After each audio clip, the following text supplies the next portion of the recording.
Buenas tardes, queridos hermanos. Es para mí un honor estar con ustedes otra vez.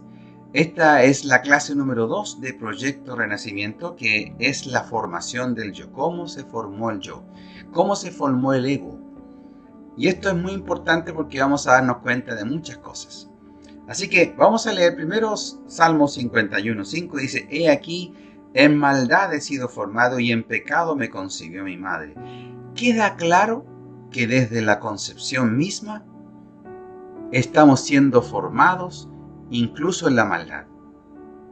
Voy a poner un ejemplo de esto porque esto es muy importante. Y esto ni siquiera va con los límites que nos enseñan, porque estamos hablando de la misma concepción.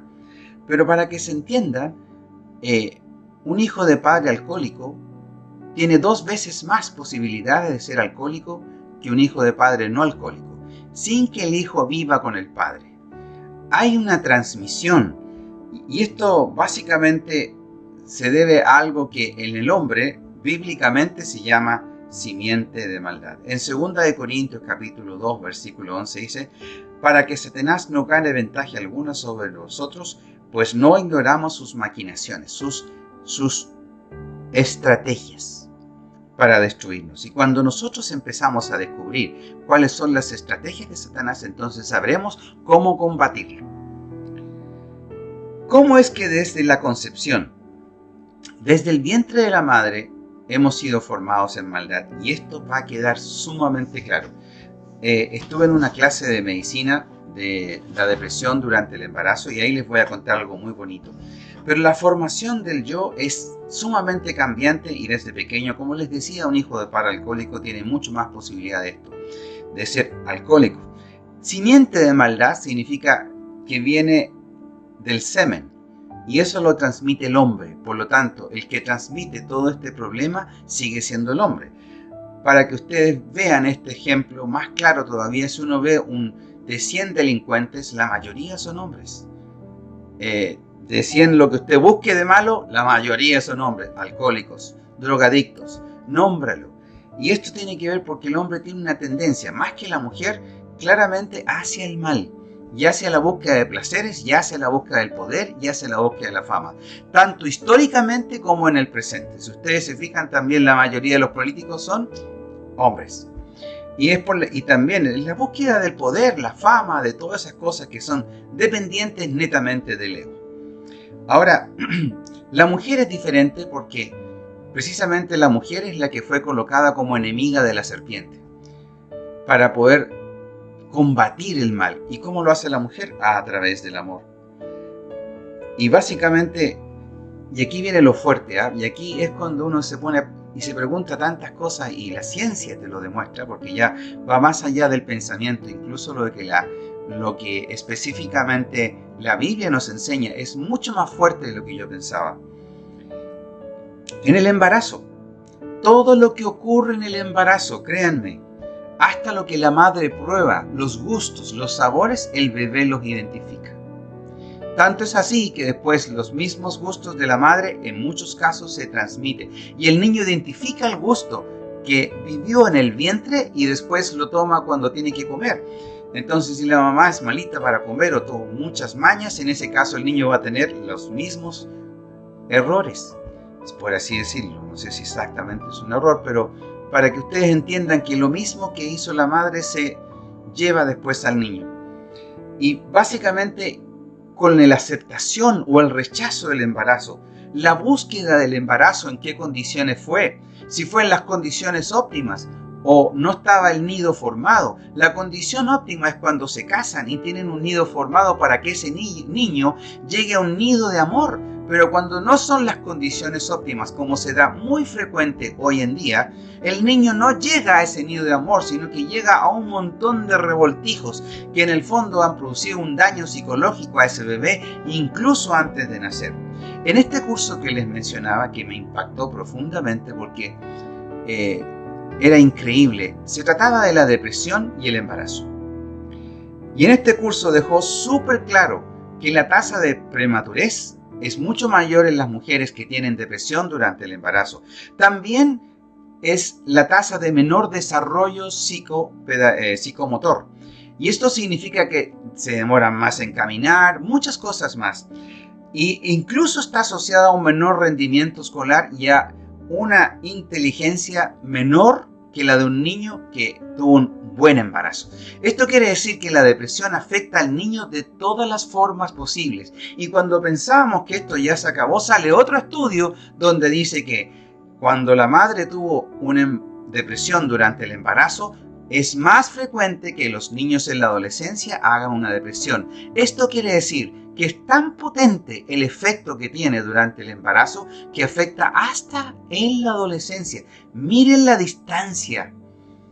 Años, 14, 15 años. Y sigue afectando exactamente a ese bebé. Y esto es la formación del mal en nuestros corazones, cómo el mal se encarga de destruir nuestras vidas. Quiero que recuerden que, o no sé si lo saben, pero para aquellos que ya me conocen, yo siempre les he dicho que la depresión es un corazón lleno de pensamientos y sentimientos negativos, que se han apoderado del corazón de una persona, y claramente eso uno lo permitió. Entonces, todo lo que nos pasa va a afectar a nuestros hijos. En resumen, cómo viven la vida dentro del vientre afectará directamente y para siempre la vida de esas personas. Esto no es algo menor. La sociedad está llena de maldad y estas cosas están ocurriendo con demasiada frecuencia, lo que significa que los niños están siendo formados en el mal desde pequeños. Miren cómo ha sido formado el yo. Ahora, ¿qué pasa después de que nacen los niños? Bueno, muchos piensan que los pensamientos que ellos tienen son de ellos. Yo les pregunto incluso a mis pacientes, oye, ¿y tus pensamientos son tus pensamientos? La respuesta lógica es sí, porque son mis pensamientos. Eso es lo que responden. Pero uno les pregunta, oye, ¿y cuando tú naciste, quién te crió? Mis padres, dicen ellos. ¿Y los pensamientos de quién eran? Oh, eran los de mis padres. Y yo los tomé como propios. Y después fuiste al jardín infantil y te pusieron más pensamientos. Y después fuiste a la escuela. Y después, algunos incluso hasta la universidad, donde transforman el pensamiento de una persona. Básicamente el tema es que tenemos pensamientos acondicionados por la sociedad. Escúchame bien, no existe ninguna sociedad en la historia de la humanidad que no haya formado a sus niños según sus propios requerimientos o deseos. Todas las sociedades han hecho exactamente lo mismo. Todas las sociedades se han encargado de formar un pensamiento condicionado en cada niño, lo que significa que cada sociedad ha formado a sus niños a su regalado gusto. ¿Y eso ha sido lo mejor? Tendríamos que preguntarnos si eso es correcto. Y resulta que hoy día tenemos casi, mira lo que te voy a decir, un 56% de la gente que tiene algún trastorno psiquiátrico, psicológico, llámese crisis de pánico, depresión, neurosis, estrés, insomnio, y puedo seguir nombrando cosas que son tan frecuentes. Hoy en día en la consulta médica son súper archifrecuentes. De hecho, el 70% de las consultas de los adultos son por enfermedades psicosomáticas. Mira lo que te estoy diciendo. O sea, cómo ha afectado al ser humano este tipo de pensamiento acondicionado que son incluso esclavos del dinero. Porque te hacen esclavo de tus pensamientos. ¿Sabes por qué? Porque precisamente eres esclavo de tus pensamientos porque en base a tus pensamientos tomas tus decisiones. Por lo tanto, eres esclavo de un pensamiento acondicionado, lo quieras o no lo quieras. Y también puedes ser esclavo de tus emociones, lo quieras o no lo quieras. Si sientes ansiedad o angustia, eres esclavo de tus emociones, de los miedos, temores, incertidumbres, del aumento de la maldad, de lo que tú quieras. Pero tu ego y tu yo están siendo formados de una o de otra manera, te guste o no te guste, lo quieras creer o no lo quieras creer, así está sucediendo. La sociedad nos forma cuadrados para trabajar en un sistema cuadrado. Y si no me crees, comparemos a un niño etíope con un niño de Chile o de cualquier parte del mundo que entre comillas tenga desarrollo. Y vemos específicamente la diferencia entre el pensamiento de un niño etíope y un niño chileno, donde claramente el pensamiento acondicionado se ve drásticamente. Claro que también en ese tribu ha condicionado a su tribu, pero nunca tanto como es en las sociedades. Y ahí tenemos niños que se descuadran, que son desadaptados. ¿Serán desadaptados realmente? Hay que preguntarse por qué. Y cómo el mal ha ido formando sus vidas. ¿Y qué es el mal? La ausencia del amor. El mal es la ausencia del amor. Porque donde hay amor, lo cura todo. Y las heridas más profundas. ¿Sabían ustedes, solo para que tengan un dato, que el 30% de los homicidios ocurren en Latinoamérica? ¿Y sabían ustedes que la población de Latinoamérica no es más que el 8% de la población mundial? ¿No les parece increíble que tengamos el 30% de los homicidios con solo el 8% de la población mundial? 30% es una cantidad astronómica la gente que muere todos los días en manos del mal. Por eso, desde ya tenemos que empezar a elegir quién va a ser el Señor de nuestras vidas. Desde que nacemos ya tenemos un Señor, porque desde que en la misma concepción ya hemos sido formados en maldad. Lo que les contaba sobre el hijo de padre alcohólico es solo un ejemplo. Y resulta que esto se transmite a nuestros hijos, lo que llamamos maldiciones generacionales. Y básicamente, en pecado nacemos, porque ya nacemos en el mal. No porque tengan la culpa esos bebés, sino porque los padres fueron culpables de esto, porque no quisieron cambiar de Señor. En Romanos 3:23 nos dice: por cuanto todos pecaron y están destituidos de la gloria de Dios. Todos los que nacen en pecado, nos guste o no, no pueden entrar al reino de Dios. ¿Y cómo se entra entonces? Por una elección personal, por amor a Dios y al prójimo. Entonces, porque queremos construir una sociedad mejor.